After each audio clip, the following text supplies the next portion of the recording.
consequences and the cost of not going forward with this project. I just want to take quickly 1 minute to recognize the members of the Secondary School Building Committee. Some of these people have been on this committee since 2005 and have worked tirelessly on this project. Our chairman is Chuck Carucci.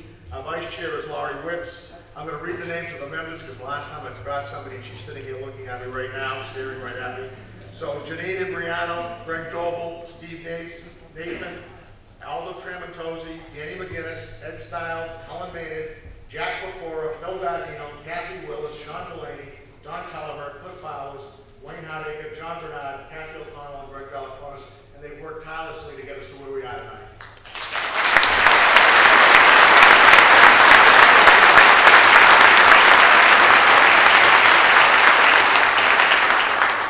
In an effort to move this along, the next slide you're going to see up there is a history of the project, how we've gotten to where we are tonight. And it's been a long road. It started back in 2005, and we've worked on it continuously, believe it or not, for the last 7 years. I was going to say something about all of these slides, but I think you can look at them and get an idea of where we've been. And I want to save a little bit of time moving through this part of the presentation. But you can see in 2005, we reconvened the committee. In 2006, town meeting appropriated some money for a feasibility study.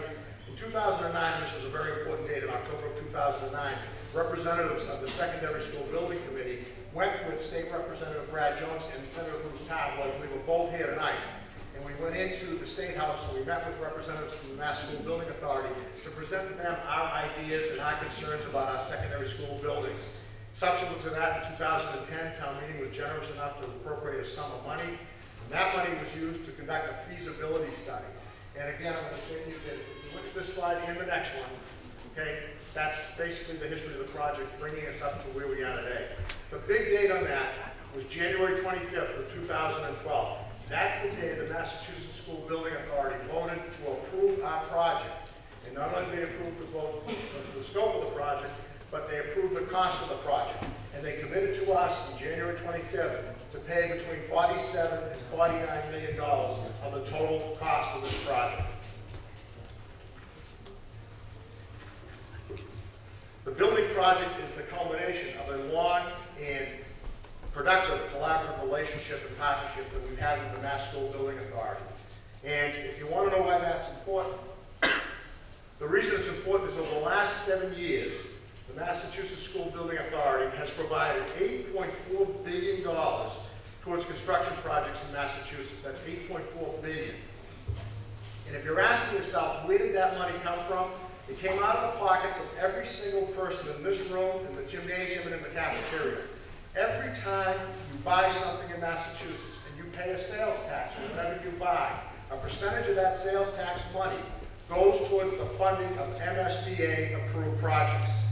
That's where the money comes from. Our money so far is going to other communities so they can build schools in their communities. As I previously stated, the project has been approved at a cost of $107.7 million, with the MSBA paying 51.49% of the eligible cost, a total of $47 to $49 million. As I previously stated, the MSBA approved this project on January 25th of 2012. The town of North Reading has 120 days from January 25th to get approval for the balance of the funding for this project.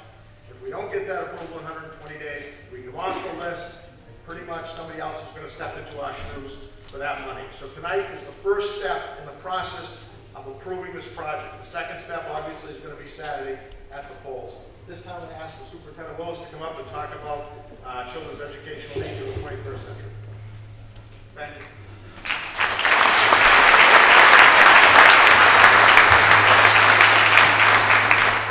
Thank you, Mr. Venezia. Tonight I will highlight a few of the priority educational factors driving this building project. I'll be talking about enrollment, 21st century teaching and learning, learning communities, and technology integration. So did you know that in the last 30 years, 1,250 new residential building lots were developed in North Reading? And as a result, there has been a significant increase in the student population in the last 20 years. At the middle school, we've seen an increase in enrollment of 37%. And at the high school, we've seen an incredible 46% increase in enrollment, for an overall K through 12 enrollment increase of 33%. So in response to this overcrowding, the community identified a temporary solution, which was to add trailers, also known as modulars, to accommodate this growth. And we now have 18 of those temporary solutions between the middle school and the high school. We have 10 middle school and 8 high school.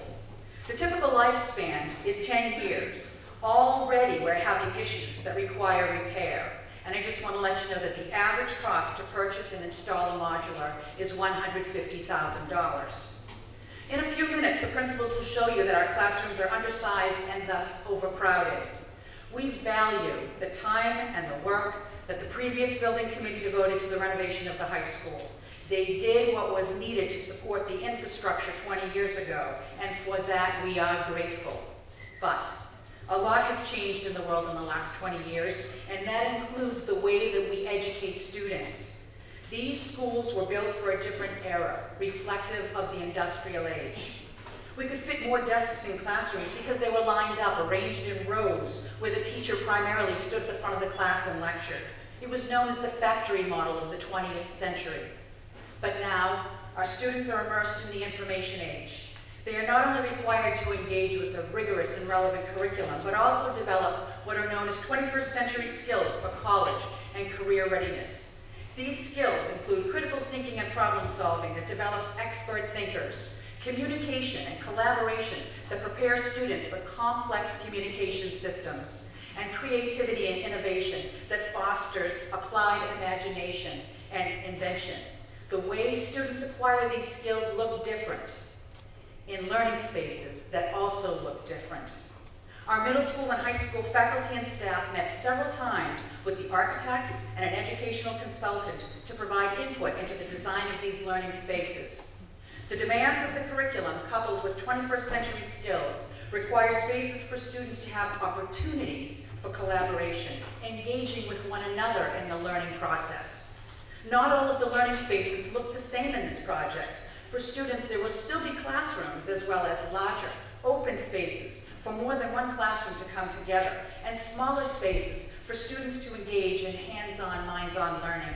The use of these spaces will be flexible based on the needs of the learning activity. For example, one use of a larger space could be for science class and an art class to be taught together as 2 classes of students engage in rigorous interdisciplinary learning about problem-solving real-world issues while developing 21st skills such as collaboration, critical thinking, communication, and creativity. For teachers, a 21st century school includes shared professional spaces rather than isolated department offices so that educators collaborate with their colleagues in an interdisciplinary teaching environment that is ongoing and authentic. The learning environment in this project is designed for 2 separate programs, a middle school program and a high school program, with 2 separate academic wings. The principals will soon walk you through the design of those spaces.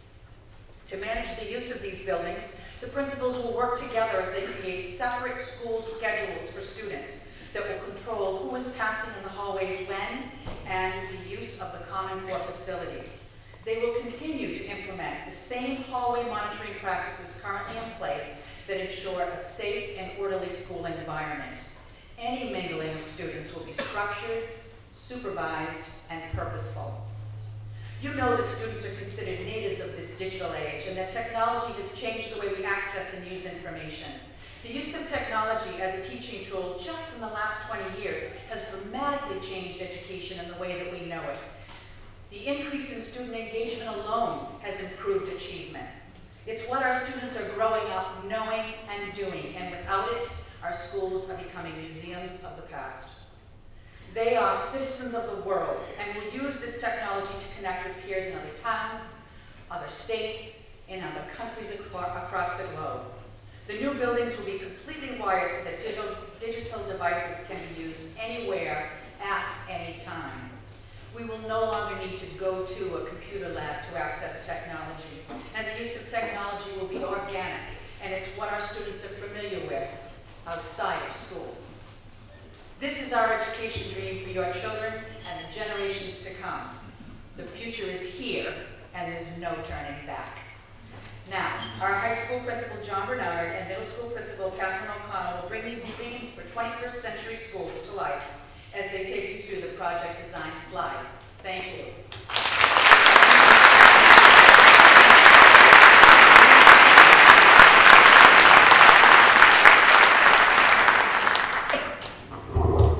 Thank you, Mrs. Wilson. Thank you all very much. Mrs. O'Connell, middle school principal, and I have the privilege of taking you on a brief tour of the projected building and also to give you some important information in terms of the construction timeline. So we're going to begin to just orient you here this evening with the site. If you could, this is Park Street here with the new turf field. And you can see this shadowed area is the existing high school. And then if you will, the proposed new portion of the building would be in this yellow area, while this is the existing middle school. So that just kind of orients you with the site as we move on here. This slide is another example to orient you with the site as it currently exists in a kind of a vertical manner. So again, here's the existing high school. This is the existing middle school, and I think key to this slide, we're going to talk just a moment about this, this red area. That's the modular classrooms that are currently in place at the middle school. So the next few slides take you through the timeline of some of the major happenings going on in the next few years if this project does pass.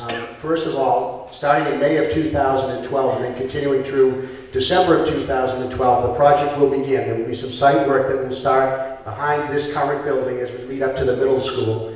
And then what will happen is the access road, which would be a new road here, again kind of cutting up the hill, if you will, to where the middle school is now, that will be constructed. And as I said, the middle school modular classrooms that are currently in this area will be relocated out to the back of the building because they will need to be used to house middle school students during the time of construction of the core facilities and the new high school. In phase 2, you can see that this now is a larger red area. That is the new high school with the shared core facility. And Mrs. O'Connell and I will take you through in a little more detail in the presentation as to what spaces are inside this shared core. But I would like to call your attention right now to this portion of the building, which is the new 3-story high school. And you can see the date of September 2014. That is when the new high school is projected to open. What would happen then is the students that are currently in the middle school would then move to this building to be educated for 1 year. So then what would happen in June of 2014 through August of 2015 is that the existing high school, which is shown, the existing middle school, which is shown here in red, that would undergo a significant renovation. So again, just as a reminder, the students of the middle school would attend school here in this building while the high school students are in its new building. So the middle school students come down to this building. And the renovated middle school would then be scheduled to open in September of 2015. And then in phase 4, the middle school students would now move from the building that we're in to their new facility here. And the existing high school, the building that we're in right now, would be scheduled to be demolished in 2015. And then work would begin on preparing the site where the high school currently sits to make it usable for parking, for field space and such, much different than we currently have here, as you know. Okay, well again, this is not the easiest slide to look at, but just to kind of orient you with what's going to be going on. If you could, use your imagination a little bit. If this is the existing middle school, and now I mentioned the core facilities here and the new high school, so this is all a new area. Okay, and this facility here is the gymnasium. Again, we'll talk in some more detail about that in just a moment. Cafeteria space, auditorium, library, media center, all of which will be shared spaces by the middle and high school students. And then as you continue down the corridor, which we're calling Main Street, and that's going to be an important piece of information for people to be familiar with tonight, because we're going to be referencing Main Street quite a bit as the presentation progresses. So Main Street would lead in here, separate entrance for the high school, separate entrance for the middle school, leads into a beautiful new 3-story high school academic facility.